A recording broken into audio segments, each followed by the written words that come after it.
back to part 2 of the chat with the gorgeous Kamilah Barrett on day 19 in LA, and this girl is just rocking it, doing some awesome stuff with people like Missy Elliott there, and of course with Prince. And this was funny seeing Cedric the Entertainer. We actually had a coffee after the chat and he was there. That was a laugh, but here's another example of Kamilah's awesome talents. A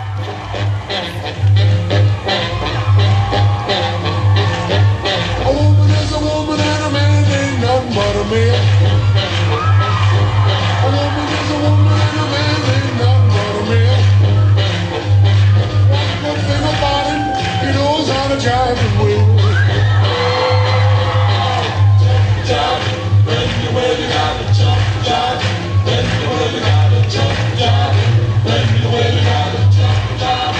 When you will, you gotta jump, jive. When you will.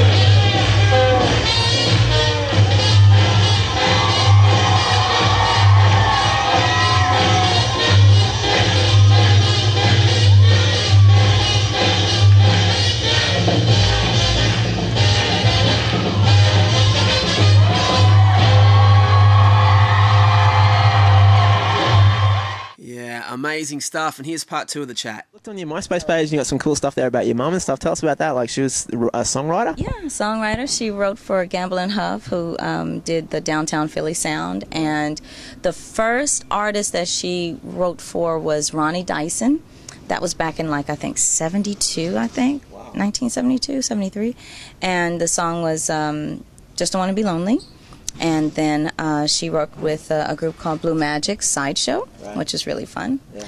And from there, she just, you know, did a lot of stuff with Gene Carn, and then Luther Vandross picked up the song. So between Sideshow and Love Won't Let Me Wait, those songs have been recorded, I think, 32 times, like, throughout the world.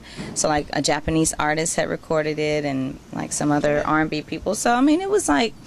It was so wonderful to see her dreams come alive because she was just committed. Yeah, yeah. That was it. Okay. And that's all that I've ever known. All right. Yeah. So how do you find it out here in LA? Like, what's your favorite thing about this place? I like it. It's spread out. You never know who you're going to meet, like, exactly. You know. And just like even Maya and Nandy, they've been such great friends. And, you know, we go out, we exercise, and if they need help on something or if I need help, you know, we'll call each other, and it's like sisterhood. And I've met a lot of good friends also, like, throughout the audition processes, you know, throughout my agency. I have the greatest agency, Block. You know, they took me in, and also worked with some other agencies in this area. But again, when I was first coming here and trying to, you know, get into the game, it was really hard to find the right people. And that's the thing. You have to be connected to the right people so that they could take you to the next step, and to a healthy next step. Yeah. Yeah. Yeah. So I saw some pics on there with, like, Missy Elliott and stuff. You're on stage. That must be pretty cool when you're doing shows, right? Like, what? So much fun because, like, there was an audition, and so it was Missy, and I'm like, all right, cool. I want to go. I really want to try out for this, and it was for a video. So I ended up booking the video, and I mean, long rehearsal hours. She is a perfectionist, and that's why she's the great. Yeah, she's a great artist, and she has the longevity, you know, of a genius. So. With sticking around and working hard and just staying humble and loving what I do, ended up going on the tour, and went to Moscow and just all parts of the... What's Moscow like? Oh, man, it was cold. It was cold, but it was beautiful. A lot of historical buildings and just a lot of great sights. So we did the MTV Russian Awards, and then we did St. Petersburg, and then we went over to Lagos, Nigeria, and that was really like one of the most beautiful memories to even be able to step foot in Africa.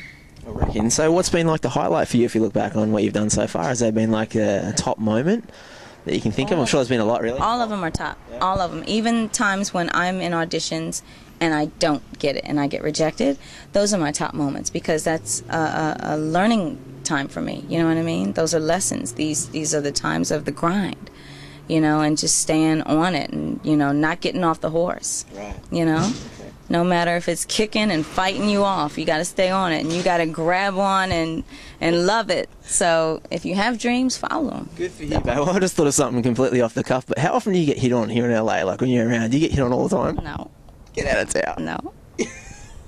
Don't? No.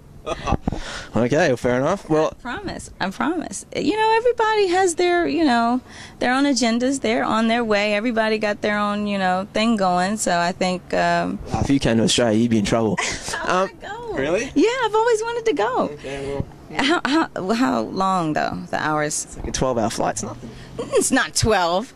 It is. It's 12-hour not 12. flight. It's 12 going to freaking. It's 12 to Sydney. It's 12 or 13 tops. From where? From LA. Oh, okay. Yeah. Okay. Yeah, with videos, it's easy. Okay, so I'm still like in my mind in the East Coast, so like then it would Like be 20. super long. Okay. Dang. Well, you just touched on it before, but like I love asking people about if they could live the ultimate dream, what it would be. So, what would it be for you? I've always loved acting, because with musical theater, it's all intertwined, and these days people want you to do everything. Can you spit fire? Can you juggle? Can you do flips and spin? Can you break dance? So it's like acting for me, I like being, different characters, finding alter egos and those kind of challenges. And I happened to get a call from a friend of mine to understudy under Robin Givens in a wonderful play called Heaven, I Need a Hug. And she did 3 shows, and the rest of the shows I took on the whole leg of the tour. What was that like? It was beautiful. I co-starred with Ruben Studdard, and I played Satan, and he played Jesus. So that was interesting. It was a chance for me to connect into different visions and open myself up to something new, because I don't like staying the same. Like every day I want to do something different, something new. Cool. Well, you touched on it again before, but what advice would you have for people out there, particularly young girls that watch this and they see you on MySpace, they watch your incredible moves and everything? Wow. What advice would you have? I'd say practice. I'd say, have a great source of leaders, your mom, your dad, if there's anybody that can help out with investments. It takes a lot to be, in class and then, taking training, acting, and all of those things. So if you really love it and you want it, go for it. And someone will always be there to catch you and draw you into the place that you want to be. So. Well, good for you, babe, with everything that you're doing. That's awesome, and I hope you get to Australia one day. I want to go to Australia, and I want to see the kangaroos, and I want to see the big monument. bridge? Yeah. Great to meet you. Lovely meeting you. Okay, cool.